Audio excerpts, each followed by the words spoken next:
isn't necessary to keep the wheels of progress moving."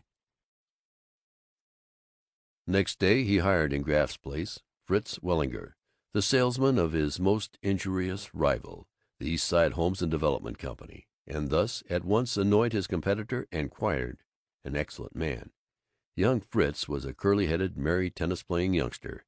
He made customers welcome to the office. Babbitt thought of him as a son, and in him had much comfort.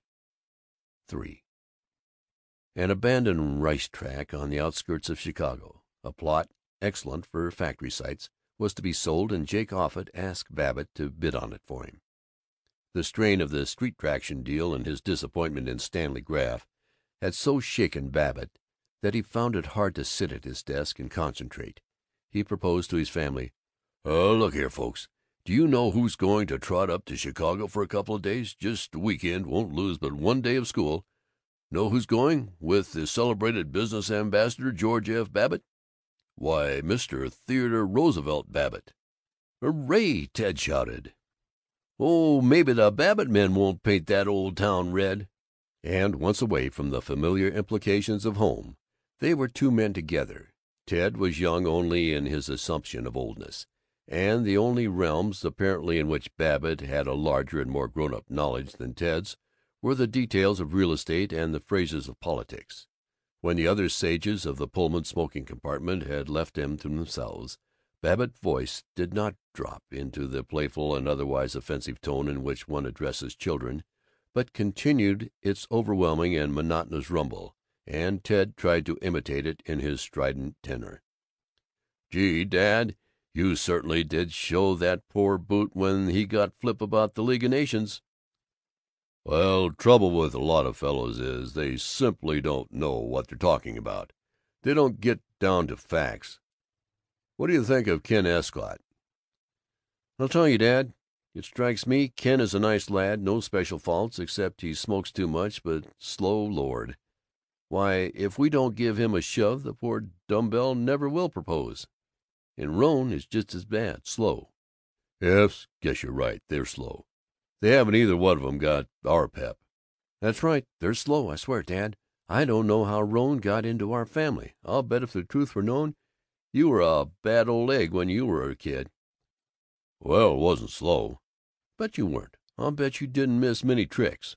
"Well, when I was out with the girls, I didn't spend all the time telling them about the strike in the knitting industry." They roared together, and together lighted cigars. "What are we going to do with them?" Babbitt consulted.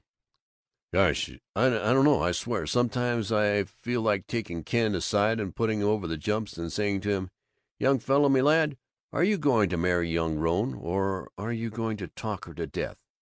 Here you are, getting on toward 30, and you're only making $20 or $25 a week.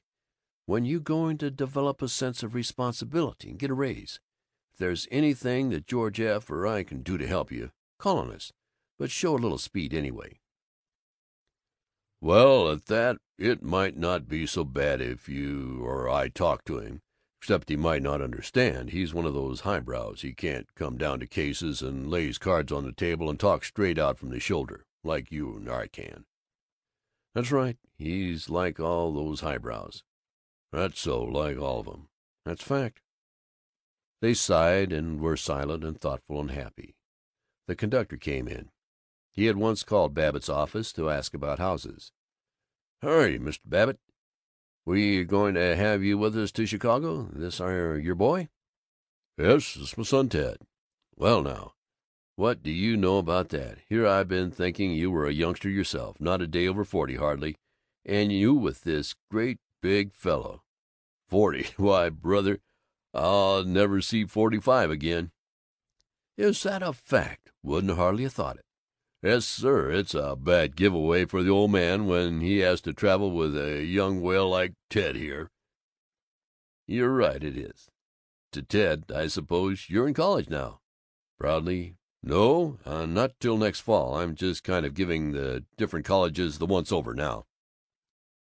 As the conductor went on his affable way, huge watch chain jingling against his blue chest, Babbitt and Ted gravely considered colleges. They arrived at Chicago late at night. They lay abed in the morning, rejoicing. Pretty nice not to have to get up and get down to breakfast, eh?"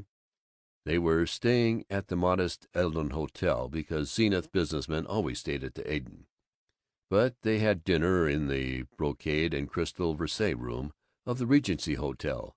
Babbitt ordered Blue Point oysters with cocktail sauce, a tremendous steak with a tremendous platter of French fried potatoes, 2 pots of coffee, apple pie with ice cream for both of them, and for Ted an extra piece of mince pie. "Hot stuff. Some feed, young fella," Ted admired. You stick around with me, old man, and I'll show you a good time." They went to a musical comedy and nudged each other at the matrimonial jokes and the prohibition jokes. They paraded the lobby, arm in arm, between acts, and in the glee of his first release from the shame which dissevers fathers and sons, Ted chuckled, "Dad, did you ever hear the one about the 3 millionaires and the judge?" When Ted had returned to Zenith, Babbitt was lonely. As he was trying to make alliance between Offutt and certain Milwaukee interests which wanted the race track plot, most of his time was taken up in waiting for telephone calls, sitting on the edge of his bed, holding the portable telephone, asking wearily, "Mr. Sagan not in yet? Didn't he leave any message for me? All right, I'll hold the wire." staring at a stain on the wall, reflecting that it resembled a shoe, and being bored by his 20th discovery that it resembled a shoe, lighting a cigarette, then bound to the telephone with no ashtray in reach, wondering what to do with this burning menace, and anxiously trying to toss it into the tiled bathroom.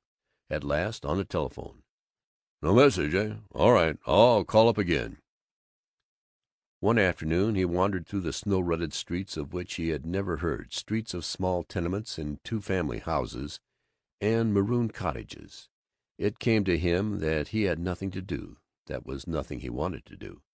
He was bleakly lonely in the evening.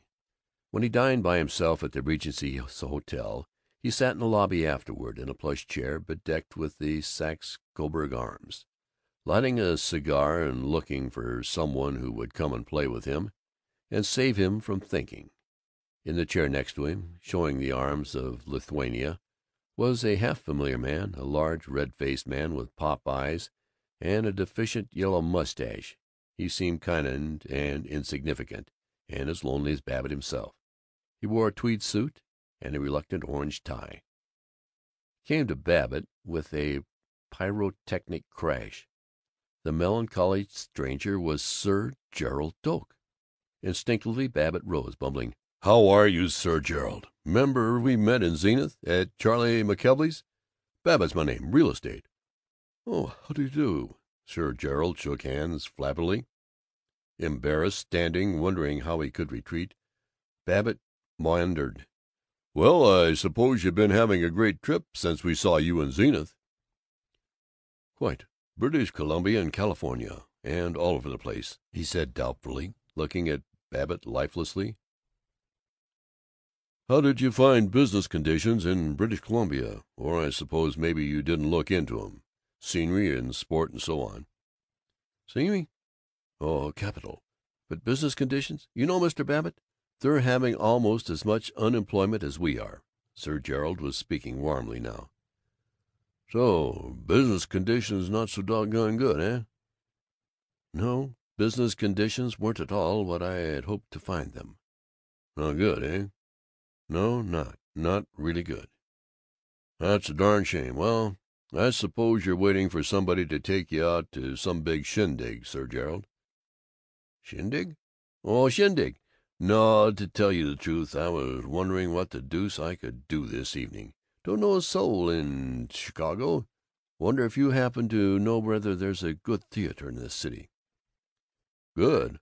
Why, say, they're running Grand Opera tonight. I guess maybe you'd like that." Went to the opera once in London. Covent Garden sort of thing.